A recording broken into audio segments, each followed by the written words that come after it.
मुल्क की सियासत में कोहराम मचाने की कोशिश नाकाम हो गई।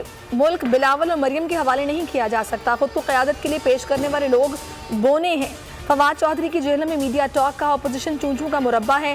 सेनेट में भी इसे शिकस्त हुई। हुकूमत आइंदा दिनों में मजीद कामयाबियां हासिल करेगी। बलूचिस्तान में तखरीबकारियों के पीछे साजिश है। जवानों के खून का कोई कतरा रायगा नहीं जाने देंगे। रियासत हिसाब लेगी।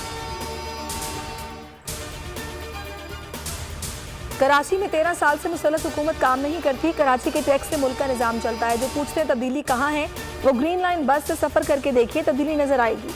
वफाकी वजीर मनसूबाबंदी असद उमर का तकरीब से खिताब। कहा पीपल्स पार्टी ने कराची में जो किया अवाम को वो कर्ज चुका देंगे। पीपल्स पार्टी के पास न सिंध हुकूमत बचेगी न कराची की। मरदमशुमारी में कराची की आबादी को पूरा जाहिर नहीं किया जाता। दिसंबर 2022 में मरदमशुमारी का हतमी ऐलान होगा।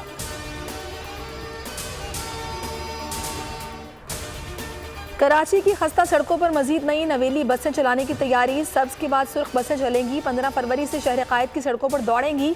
अवाम का हुकूमत को सड़कों की जल्द मुरम्मत का मशवरा। कहाँ सड़कें ठीक न हुई तो ये बसें भी खटारा हो जाएंगी।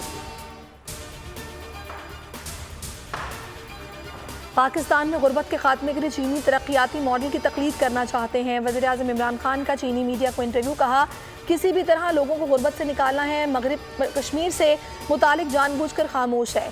भारत ने मकबूजा कश्मीर को एक खुली जेल बना दिया है। मगरिब का इंसानी हकूक पर दोहरा मयार है। अफगानिस्तान के 4 करोड़ लोगों को फौरी इमदाद की जरूरत है। दुनिया को अफगानिस्तान के बारे में सोचना होगा। हुकूमत की पेट्रोल बॉम्ब गिराने की तैयारी। पेट्रोलियम मसनूआत की कीमतों में 10 रुपये से जायद इजाफे का इम्कान। पेट्रोल 5 रुपये 85 पैसे लीटर तक महंगा हो जाएगा। हतमी फैसला कल और इतलाक 1 फरवरी से होगा। आलमी मंडी में खाम तेल की कीमत में रिकॉर्ड इजाफा। निर्ख 7 साल की बुलंद तरीन सतह पर पहुंच गए। फी बैरल तेल $91 का हो गया।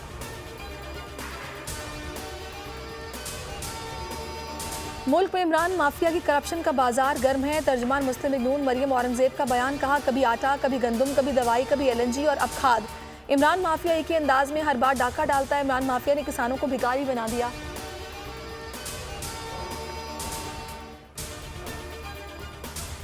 बल्दियाती कानून पर सिंध की सियासत में हलचल। डिफेंस में 3 तलवार पर खवातीन का मुजाहरा। सिंध हुकूमत जमात इस्लामी से मुआहदे पर अमल के लिए सरगर्म। वज़ीर आला सिंध ने बल्दियाती बिल में तरमीम के लिए काबीना का इजलास 2 फरवरी को बुला लिया।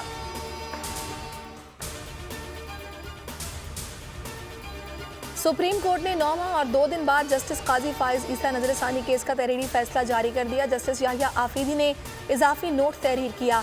फैसला 10 रुकनी लार्जर बेंच ने 6-4 के तनासुब से सरीना ईसा के हक में सुनाया। तहरीरी फैसले में कहा गया कि इस अदालत के जज समेत कोई कानून से बालातर नहीं। कोई भी शख्स चाहे वो उस अदालत का जज क्यों ना हो, उसको कानूनी हक से महरूम नहीं किया जा सकता।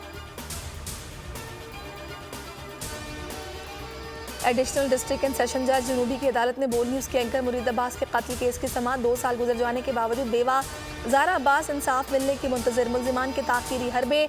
मॉडल ट्रायल कोर्ट में 2 बार शेड्यूल मुकर्रर होने के बावजूद गवाहों के बयान कलमबंद न हो सके। अदालत ने तीसरी बार शेड्यूल मुकर्रर करने की तारीख दे दी।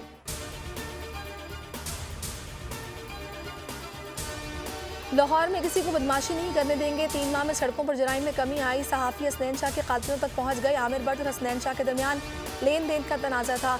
आमिर भट्ट ने भाई से मिलकर कत्ल का मंसूबा बनाया। आमिर भट्ट के भाई शाहिद भट्ट और दोनों शूटर्स को जल्द गिरफ्तार कर लेंगे। CCPO लाहौर और DIG operations doctor Abid Khan की प्रेस कॉन्फ्रेंस।